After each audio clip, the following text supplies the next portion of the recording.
Hi, everyone. Welcome to our HealthLX's webinar around the provider perspective on interoperability. My name is Ngan MacDonald. I am VP of Healthcare Business Solutions Architecture for HealthLX. And I'm also here with Leanne Lau, who is our Chief Medical Officer. Leanne, you want to tell us something about yourself? Yeah, hi. Thank you so much for having me. My name is Leanne Lau. I am a general surgeon by training, although I recently went back and did additional training, and now also I'm doing palliative medicine. I've been in the interoperability world for not terribly long, but in informatics for a good 9 or 10 years as a physician champion, and working with different organizations and implementation of their electronic health record. Oh, thank you, Leanne. Also, we're here with Mike Berger, who is a senior consultant at Point of Care Partners. Michael, you want to tell us something about yourself?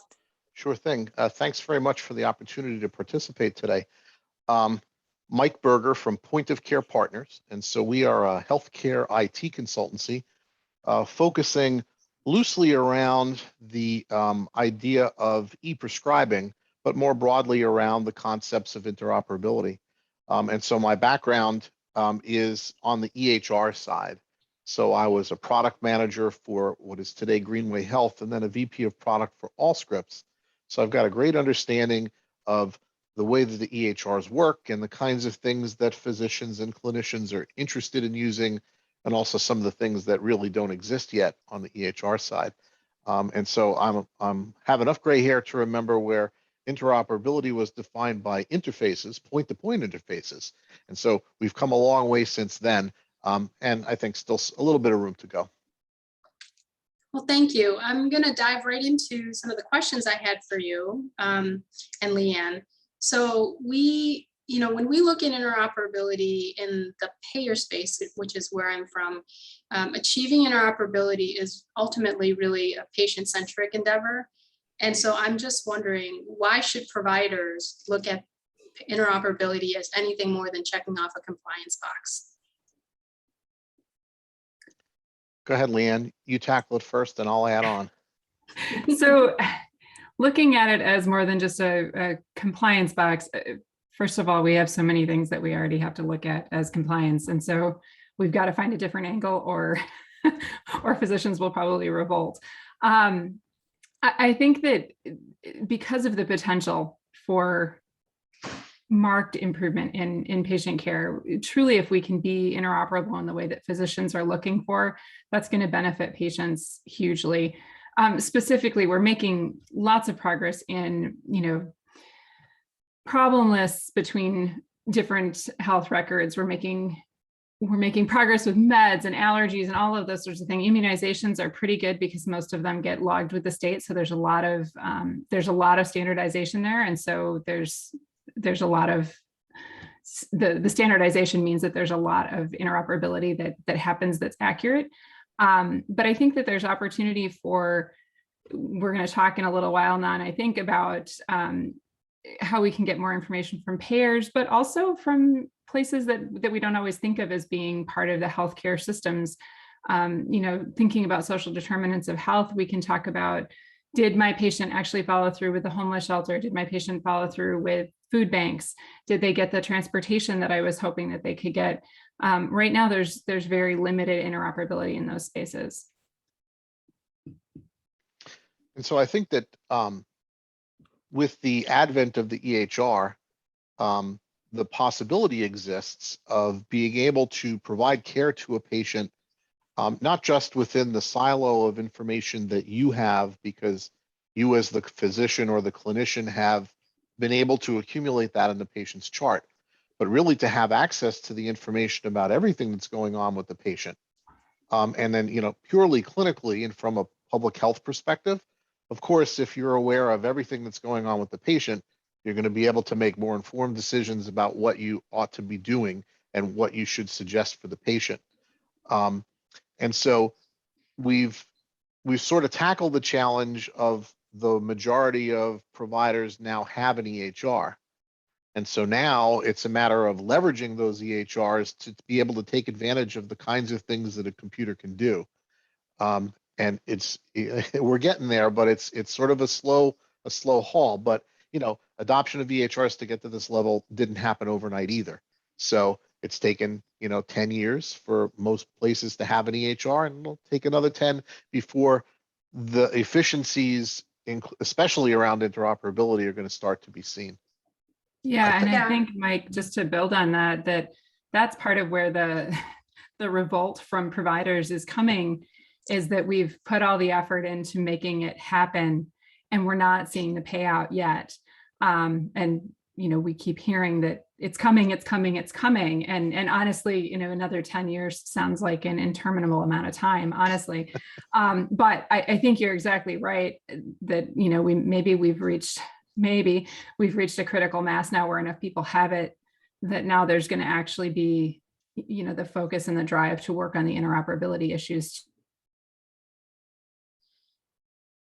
Where do you, it seems like we might have lost Leanne a little bit, but I just wanted to, see where do you think we have the biggest challenges on the interoperability side of the house?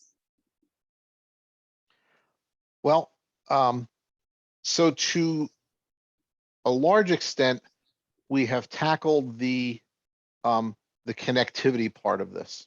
So, EHRs are all connected either directly or through intermediaries like health information exchanges. So the ability to move the data around, I think, is largely solved. I think where the challenges remain is then being able to use that data usefully, because there's a ton of data, and it's overwhelming, I'm sure, on the part of clinicians when there's all these things that should be considered and all these things that need to be reviewed. So I think that the challenge to the industry now is, okay, we've got the connections all built, we've got all the pipes, and we've got a lot of data flowing through them. So now our challenge is to try to determine what we're going to do with that data to make it useful, as opposed to just more. So to me, that's the biggest challenge that we face now, is how we're going to use the data that we have in an effective IT related way. So, it's easy to say, doc, just read everything and make your decisions, but there's not enough time to do that. And so it's really a matter of understanding what the data is and then being able to use it for something within the EHRs so that it's useful to the clinicians as opposed to just noise. Yeah, so Leanne, we were just talking about the challenges of interoperability. And really, I think, Mike summed it up pretty much by talking about being able to surface the right data to clinicians. And I didn't know if you wanted to add to that, like what are some of the challenges that you face as you see, all this data potentially coming in? Yeah, to absolutely. And I apologize for my connectivity issues. I have it, I'm actually hardwired in, and so I don't know what the problem is, but anyway, technology, we love it, right? So I think the amount of data is truly stunning. Even forget interoperability, just the amount of data that you may have on a patient within your own electronic health record is already massive. So when we start adding things that are coming in, often in a haphazard and random fashion, that's not helpful. And so I think that is one of the biggest challenges is as we bring more data in from disparate sources, making sure that it can be as integrated with the EHR so that like data comes in the same spot and you're not having to go somewhere else in the chart to find it. But also I think, kind of off the topic a little bit of interoperability, but I hope, the hope would be that this is where AI can come in and actually start to help with some of the pattern recognition. That's what you hope your clinician can do. But if we can program some of that, I think that there are opportunities there that are going to be amazing. And again, having the data be interoperable, the system's going to do so much better if it has all of the data available to it. So I think that those are sort of the long-term horizon of where we want this to be. And I think it's what people see and hope for. We're moving that way, though. Well, you can even see it in the development of the way that the EHRs have evolved. So, I've been doing this for longer than I'd care to admit, but back in the early days, the state of the art to sharing information with another EHR was to electronically transfer a PDF of information. And so then we had to build a separate little tab in our EHR where all of that external information was housed. So if you're interested in looking at the patient's med list, something that's pretty basic, you had to look in two different places and then try to remember one to the other. And so if you, I won't say fast forward, so maybe medium forward to today, that kind of data is now electronic and discrete data so that it actually can be in a combined list. And I'm not enthralled with using the nickname AI because I'm just not, but using the power of a computer to be able to make sure that you're not duplicating, and to then double check to make sure that there's not some critical drug interactions or duplicate therapies or those kinds of things. So, that's a pretty good example of how far we've come. Still, though, the way that works in most EHRs is that it's still somewhat manual because there's a person that's necessary to line up the outside information with the inside information and to reconcile it. So, we're getting there, but we're not 100% yet. And, labs and vital signs and immunizations, all things that you mentioned, are in various stages, I think, of maturity in that process. And I think a lot of that has to do with the standards in place for how they get recorded. Yeah. Right? I was going to ask you some of the strategies, and I think like kind of a leading question into where are we with standards development and like the translation, between two different values into a common value that everybody can recognize. Mike, why don't you go ahead? I'm probably not the best one. I just know that it's a mess. Right. Well, one of the cool things about healthcare is that if you don't like this standard, pick a different standard because they're all very similar. And so I don't know necessarily that the issue is so much around the standards, but it is around the data and the codification of the data. Mm-hmm. Because if you've got, and I always come back to medication related things because that's sort of my best experience. But if you license a database from one company, it has one set of codes. Yeah. And if you license a database from the competing companies, they have different sets of codes. And so it isn't always an easy match. And that's one where the equivalency tables have long been built and it works pretty smoothly. But when you move on to other things, immunizations and labs, there's a lot less consensus on those codes and it doesn't move together quite as easily. So I don't know that it's necessarily the standard. Standards always evolve and they always will. But I think that the standards are largely in place, but it's the payload that is being transferred through those standards where there's still some opportunity. And it's a big tug of war because one organization prefers one code set for whatever the reason, and another prefers the other code set for whatever their reason, and it's difficult to gain consensus. Yeah, so I think that's one of the things that I kind of speak to the FHIR standards is a lot of the elements that are being passed via FHIR, and in case people are not aware, FHIR is the fast interoperability resources for healthcare. And there are a set of standards that is mandated by the CMS, the government, for transactions between the payer and like patient. And so that's part of what we call interoperability. They mandate that there's a certain code set that gets used for these fields. And so, are you hopeful that having sort of FHIR be the route of the future will kind of help with all of these different standards and where they're going? Well, a significant advantage of FHIR is that everyone supports the same API. So it used to be using EHR vendors as the example, each EHR vendor would publish their own APIs. So if you wanted to interoperate with any one of them, you had to write your code to every EHR. So, I mean, that was better than writing one for every single practice, but it was still dozens or hundreds of different APIs. So FHIR is a standardized API that everybody supports. So it's making it a lot easier to be able to communicate among multiple EHRs using a single set of API code. Mandating the data standards for the payload also has to help, because if everyone is going to support the FHIR APIs, they also have to support the common payload and using standardized code sets to do that. A challenge, though, and again, speaking from the EHR perspective, is that if you already have an interface in place that does X, there's not a huge advantage to ripping that out and replacing it with another interface that does exactly the same thing.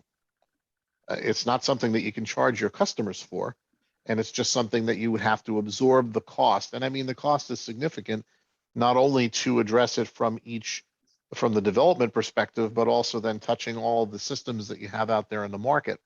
So there's still some, I guess, business considerations. And, so vendors are operating purely on supply and demand.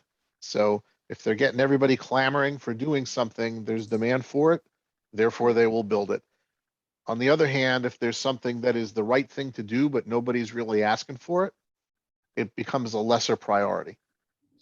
And so I think that just logically over time, I think everything evolves to the FHIR standard, because that is certainly the way that everybody, the newcomers especially, but even the old timers are going to get into this, because that's just the way of the future. But we mentioned 10 years, and Leanne, you said, oh my God, we can't wait that long. It could take longer than that before some of these things, just get pulled into the then future. Well, so I spent a lot of time working on the payer side of the house, and I don't think we would have done it if CMS hadn't mandated that you will make these patient access APIs available in FHIR version 4, and you will do it by this time. So we saw a lot of acceleration within the industry once it was known that that was the direction CMS was going to force everything to go. So I'm hopeful that that means that as the payers push that way, and that's what they're releasing, they're not going to want to maintain, other APIs, interfaces. And so that's my hope, at least. Yeah. So, and from the provider perspective also, providers were not really clamoring for EHRs before the meaningful use era, when the federal government decided to subsidize the cost of acquiring an EHR.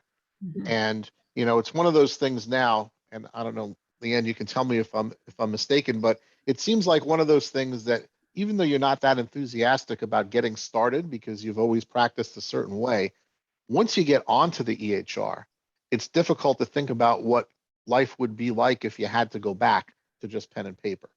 So it isn't an easy transition, but yeah.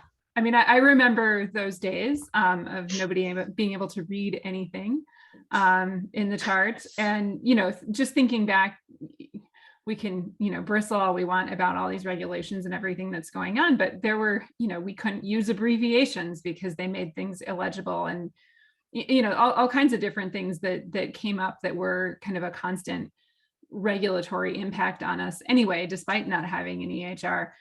I remind myself routinely when I'm having problems with the computer that at least I don't have to walk down to medical records anymore and spend 3 hours getting stacks of charts that I have to sign. I can sign things. So absolutely, there are some efficiencies, but I think part of the problem is that everything's been thrown at mainly, providers, mainly the clinicians, to say, well, now that you can do this, it's incumbent that you document all of these things. Whereas before, a lot of it just didn't get done in terms of documentation. The work was still being done, the care was still being given, but there just wasn't this huge record.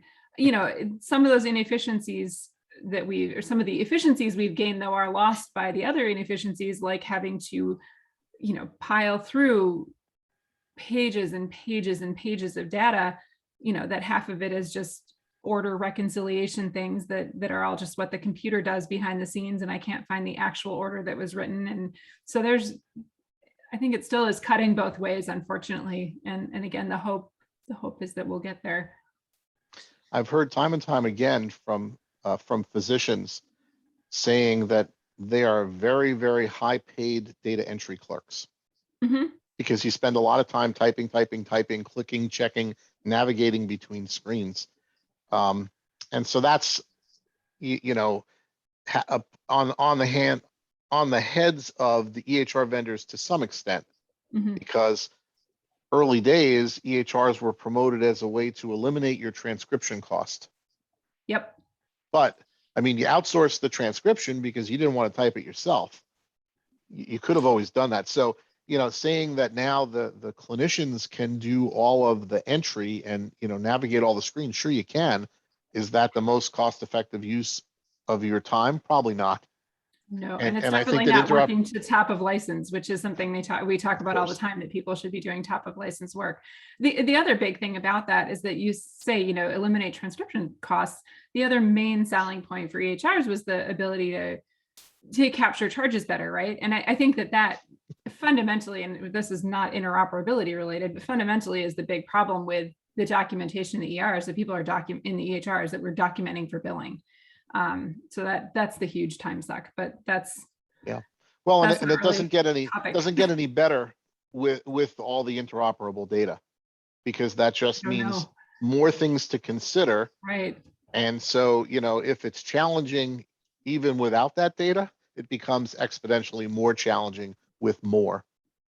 Yeah, I think, what you said is right on in terms of like some type of technology that helps, the clinician make sense of this data. I can actually imagine a world where it's almost like an Alexa-like, where you say, pull up an order for, a CT scan. And then, you don't have to be the one clicking through the screen, finding the appropriate place to do so. It just pulls up. And then all you're doing is like, selecting the one that you need. So there's definitely opportunities for improvement there. I want to segue us a little bit into, so historically, the payer and the provider relationship hasn't always been a happy one.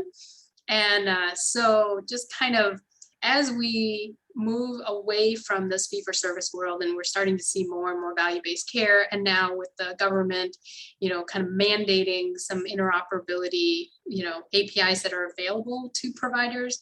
Can you guys kind of talk a little bit about what it is that providers can do in order to kind of work better with payers? I'll let you start, Ngan. I was going to say, I think, some of that, we have been seeing some of those things starting. An example at my institution was that we had clinical decisions support when we'd order radiology studies, imaging studies. And by having that evidently, and I don't know the details of it, but that improved our contract with some of our payers. Because ostensibly, if I tried to order a CT scan and the clinical decision support told me that an ultrasound would be more appropriate, and I follow that, that's going to save money, right? So the thought was that by doing some of these things, that would improve costs and make sure the right studies were being ordered and decrease the benefit to the provider was supposed to be that we would have fewer pre-auth phone calls to have to do. So there's some of that. And I think, to an extent they work, but there are times when, I know that someone might think the ultrasound's more appropriate first, but I've already considered that. And I know it's not for reasons X, Y, and Z. So I'm still ordering the study that I wanted, and I still have to go through all the stuff. Plus I had to click all these extra buttons saying why I wasn't doing it.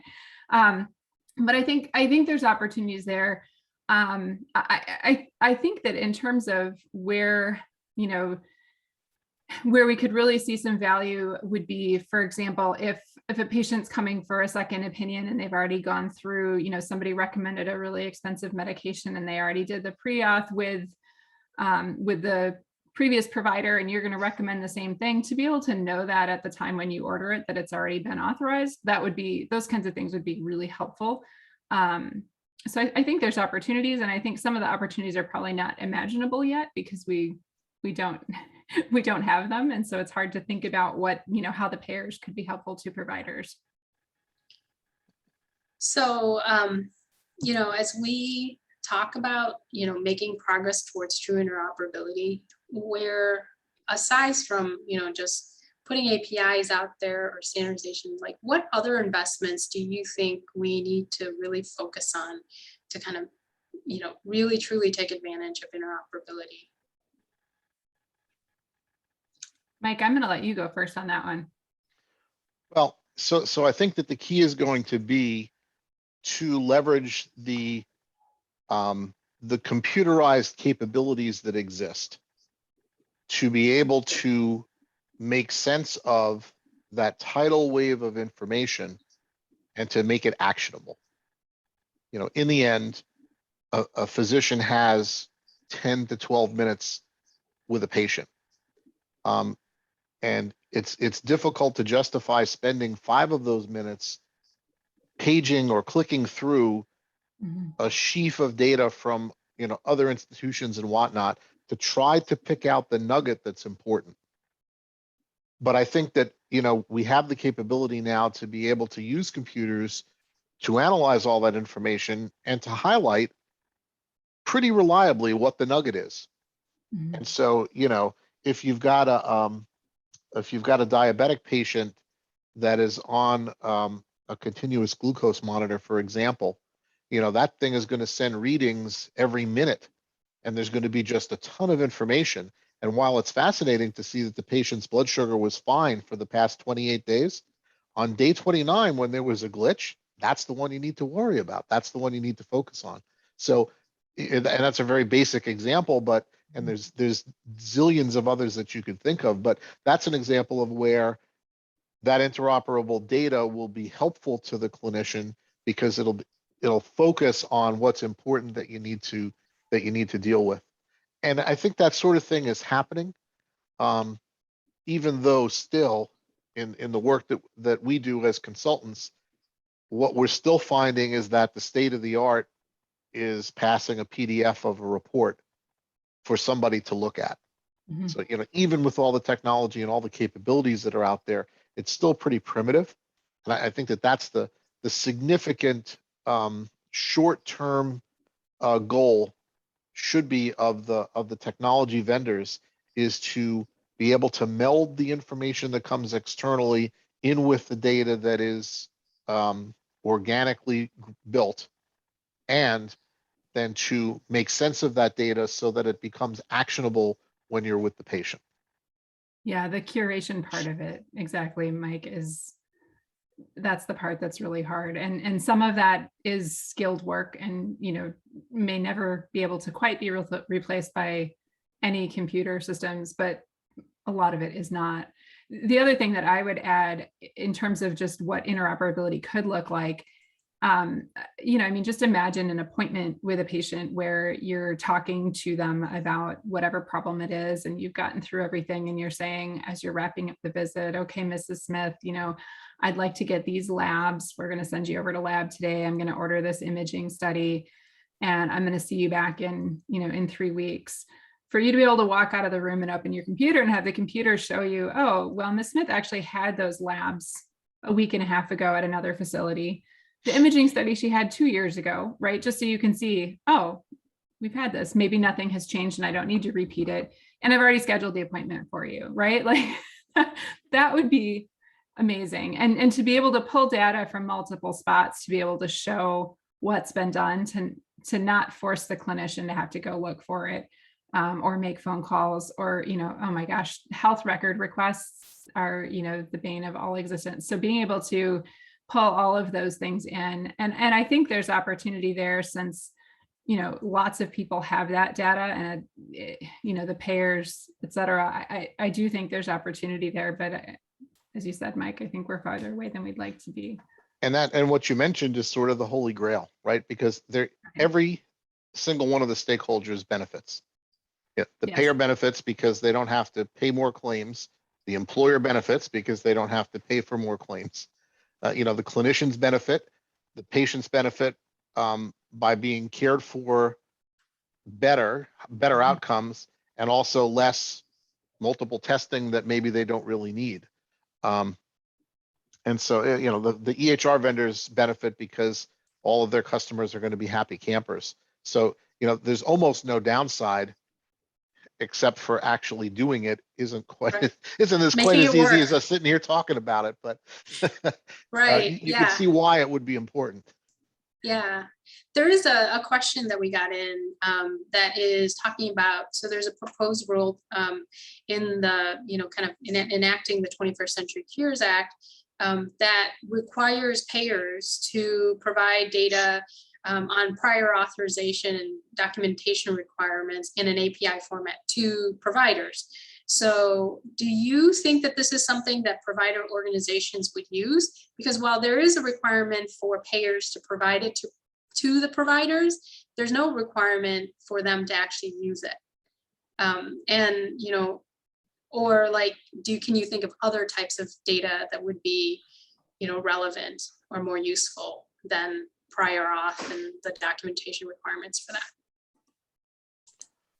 Well, so Leanne, how much do you love prior auth?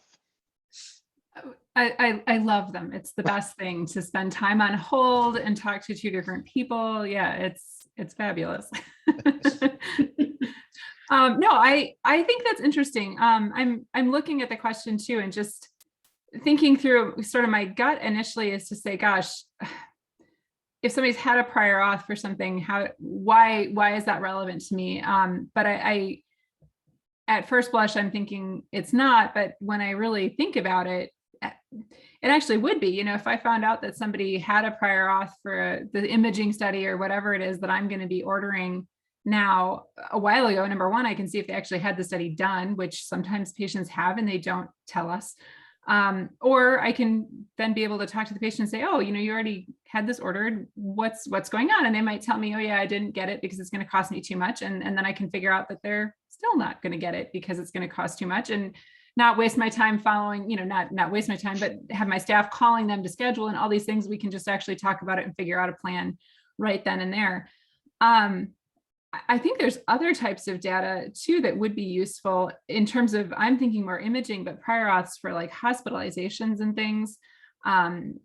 Knowing that real time, I think would be relevant for inpatients or, specifically in my surgical life, if people were authorized for procedures that we were planning.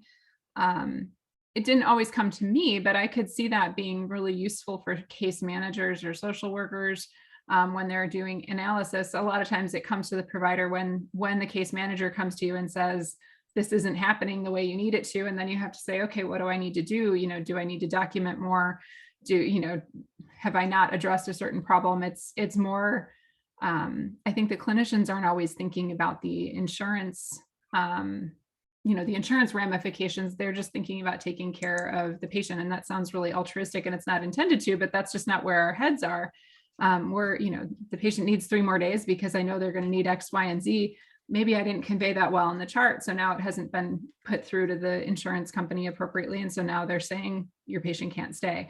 So I think that there's opportunity there where that can maybe help out in terms of the workflows within, especially inpatient settings. Yeah, and I just, we don't have any other questions, but I just want to kind of see if, give people an opportunity to ask more questions. And I really wanted to thank you, Leanne, and you, Michael, for, spending the time and having this discussion with us. Generally, I love talking about interoperability, but oftentimes we kind of have this echo chamber where, we talk to other payers and it's, we don't get to talk to the people who are actually on the receiving end of data and how overwhelming that might be. So that's, that's been a key insight, is just, more data is not necessarily better, which, deeply hurts from someone who's a data person. But yeah, I can see how that would be really overwhelming. So any last thoughts as we kind of wrap this webinar up? So I'll just chime back in on the prior authorization question, because prior authorization is an interesting thing. And there's 2 different perspectives, of course, that you can look at prior authorization. The payers put a prior authorization in place to make sure that it is absolutely the most appropriate thing to do for the patient. the clinicians have already decided that it's the most appropriate thing to do for the patient because that's why you ordered it. And so there's always sort of that little tug of war. So nirvana would be where the payer has access to all the information they need to be assured that it's clinically appropriate to pay for whatever was ordered. And so what's happening in the meantime is we are busy automating a process that nobody's really a fan of. I mean, the fact that you can electronically transmit the answers to the questions that they won't tell you ahead of time is a time saver, possibly to the clerical staff, but it doesn't really improve the process dramatically. And in the end, you would rather not be asked those questions in the first place because you're never intentionally ordering the wrong stuff. So it's almost as if you're being second guessed. So so to me, nirvana is going to be enabling that access so that all the questions can be answered without actually having to ask them. And so then, the practice of medicine can continue. So I think that the pipes are in place to do all that. We talked about a bunch of the challenges that may be temporary little speed bumps in the process, but I think that it's possible to do.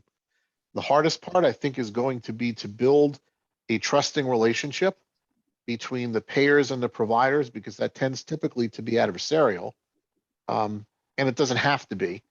And I think one of the ways that it can be less adversarial is if the providers don't feel as if they are, being forced to jump through hoops just to get the care that the patient clearly needs. Yeah, and Ngan, I do see we have another question, but I wanted to add on to that just really quickly. I think that that's really important. And you said a couple of point of views. I mean, there's even more in terms of, I have been told by pre-auth people that sometimes the process is there just to educate clinicians.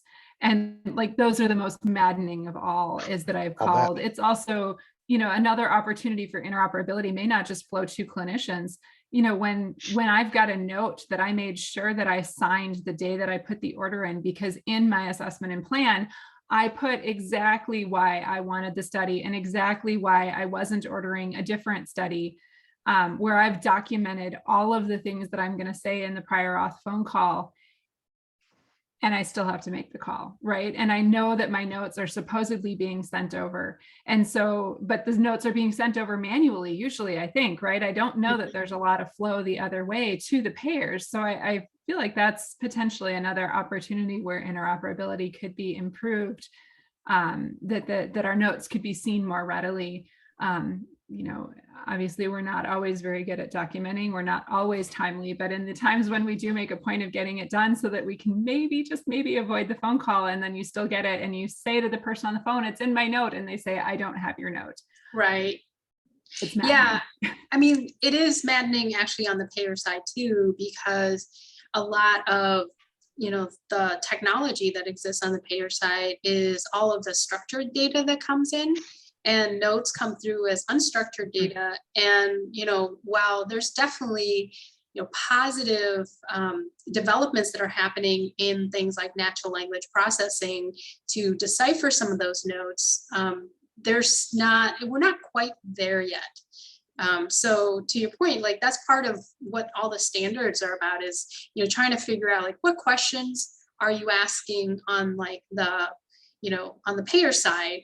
And then perhaps what can happen is, like, there's some kind of processing that takes place on the provider side to actually respond to that question with data that's already found in the notes that you've documented. So that would be the nirvana state, right? So I think we'll get there. Maybe I am hopeful that it's less than the 10 years that you think it's going to be, Leanne. I'm hoping. Well, that was Mike's words. I'm not taking that 10 years. Those are Mike's. So we do have one more question that just came through, talking about how are SDOH items being addressed by interoperability. I think, like, maybe Mike, you should start addressing this. Well, SDOH, I mean, it's clear that SDOH factors are influential in outcomes. And it's also true that they are just beginning to even be documented in a meaningful way.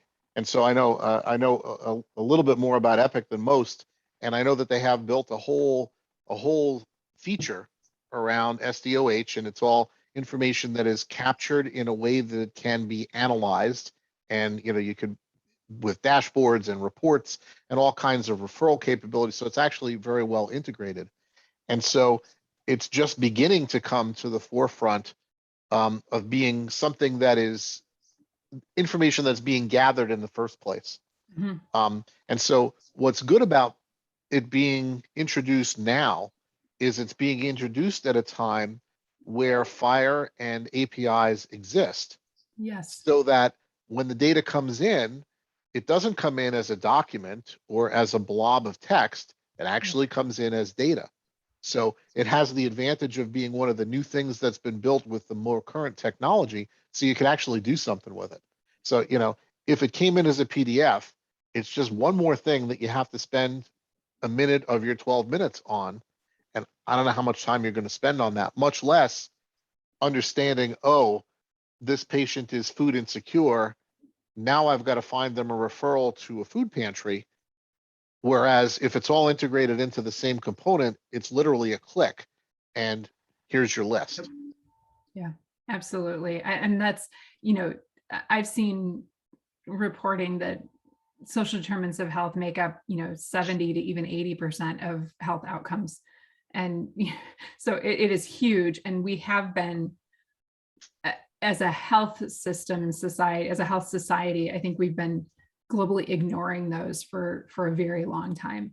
Not necessarily on individual bases, but systemically, there's been no attempt to make any point of addressing them.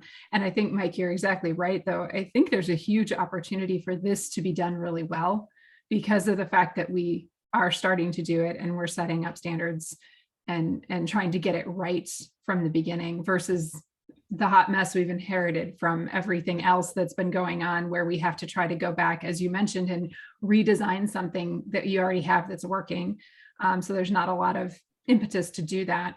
I think this one, there's a chance to do it well and do it right and have standards and be able to use it interoperably. I think that in terms of where it's going to be, where the impact's going to be huge, is the idea that if this data is standardized and can be interoperable, this is where your community transportation systems could also be hooked up to this, your food banks, your homeless shelters, all of the supports that can be made available for people who have SDOH needs based on documentation from a clinician, for example.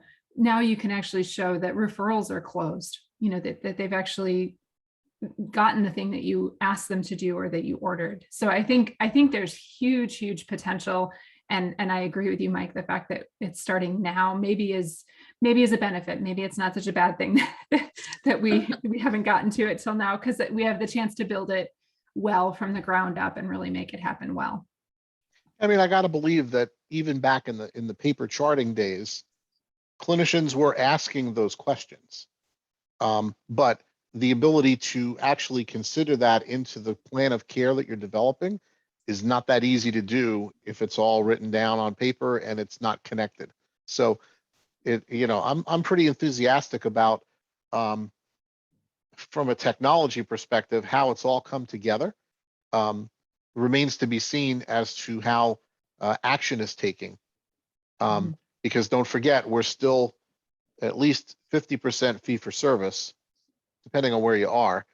And so it's when you're in a quality-based reimbursement scenario, you have every incentive to do everything you possibly can to help the patient be healthier. If you're in a fee-for-service environment, you also have the same incentive, but to provide as many services as possible while you're doing it. And so a referral out to a food pantry or to a transportation service doesn't really generate you any revenue. And so it becomes a question then of prioritization, because healthcare is a business. So you have to understand where you're going to invest your resources. And if you're in a for-profit business, you're investing your resources where they're going to generate revenue. Yeah. So that's another thing. And I don't know that that's going to take 10 years, but the pendulum is going to switch until it's less fee for service than it is quality based. And then things like SDOH are going to be very, very, very important and at the forefront. Well, and I Yeah. think that's interesting too, because, sorry, Ngan, that I don't think it's that physicians or clinicians in general, healthcare, on an individual basis, didn't actually care about or think about the social determinants of health. I don't think that society made it an obligation for the healthcare providers to do anything about that. It wasn't, everything is so disconnected. There was not, and again, part of that is because there was no incentivization by paying for it, right? But I think that is what is also starting to change now, is the recognition that it matters like it does, is huge. And I don't know that was there on a systemic level before. I think people knew it, but they didn't know it, right? And so I think that's a big part of what's changed. And I think that's a big part of why things will change. And then all the payment things like you're talking about. But it wasn't, clinicians are supposed to, we're trained, not that we don't know how to keep people well, but we're trained to take care of people when they're sick. And not that we don't care about wellness, but that's not what we do. I can talk to myself all day and say, I need to eat better. I need to exercise more. I need to do X, Y, and Z. And I still don't always do it. And my patients don't always do it. But that's not the expectation for why they come to me. They already know those things most of the time when they come to me. So again, that whole idea of what healthcare is supposed to be, I think we're just getting into that space of actual preventative health for real and actual wellness, rather than just, oh, we've got a problem, let's fix it. Well, certainly the technology helps in that transition from reactive to proactive medicine, because you're sitting there and you're dealing with whatever the patient is there for, and that's reactive.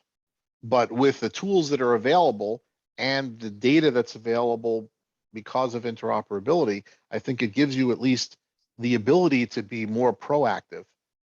And SDOH is a good example of one of the ways that happens. But you're right. In the end, if the patient isn't going to do what you suggest, and I'm the world's worst patient, so I'm guilty. But that's the other component of it, is that the patient has to be engaged and they have to at least hear the advice in order for it to make a difference. Yeah, and that's where we're seeing a huge, go ahead, Nan, sorry. No, I think one of the things that has made a big difference is that we've had a lot of innovation programs that, like are sort of test piloting this value-based care on the Medicaid and the Medicare side. And the Medicaid side, there's been huge savings just being able to kind of like address more than just the medical needs, addressing the whole need. And, there are health systems now that are investing in housing, for instance, because, gee, if you don't have a place to land your head, how are you going to maintain your health? So I think I think this is the right time for standards and data exchange to happen, because I think we needed to understand that there was this impact, and that, like you said, the whole value-based, care component of this is trying to get everybody in the system to work together and to collaborate, as opposed to kind of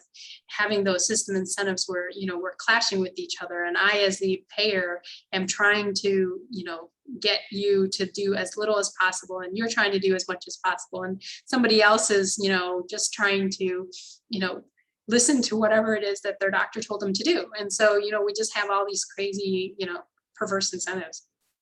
And I think I just want to make one thing clear from what I just said, is that I'm not saying that every patient isn't getting good healthcare because they don't want to listen to, or they're not having good outcomes because they don't listen to their doctor. I think that's the big thing about social determinants of health, is that we've realized that those factors are playing an immense role in why patients can't follow through on what we've asked them to do. If they can't get their medications, if they can't get to their appointments, those sorts of things. It's not just that patients won't listen and that they don't know, but if they do know, but they actually can't follow through, that's a huge deal. So I didn't want to leave that hanging as me saying it's all because patients never do what we say. That's not what I meant at all. But it, that just hasn't been where, again, I think that's part of the frame shift, is that clinicians are starting to realize that it's not just that. And I think for a long time, that was sort of some of the presumption on at least some level, was that patients could do it if they tried. And I think we're seeing, hugely that they sometimes just can't. Yeah. Well, that's what SDOH is telling us. Yeah, exactly. It's giving us the data to understand if a person is non-compliant just because they don't wanna, or if they're non-compliant because they can't. Mm-hmm. Yeah, exactly. Yeah. Well, this has been a great conversation, and I really appreciate you guys joining us. I'm looking forward to more conversations, especially as we progress in the journey towards interoperability. So, I'll tap into you guys at a later date when we actually have final rules and know what it is that we have to have interoperability around. We have to wait until there's final rules. Oh my gosh. Yes. Did somebody say 10 years? Wait. No. I don't believe it's 10 years. I think it's, we're talking months here. Yeah. My prediction is the day before Thanksgiving. Yeah, they do like to drop, those rules right before the holidays. So We should wager. That's right. We should all wager a nickel as to what the date will be. I think Halloween, because, when they do drop, there's some people who are going to be very scared. Very scary. All right. Thank you, guys. Bye, guys. All right. Thank you. Okay, Thank bye. you.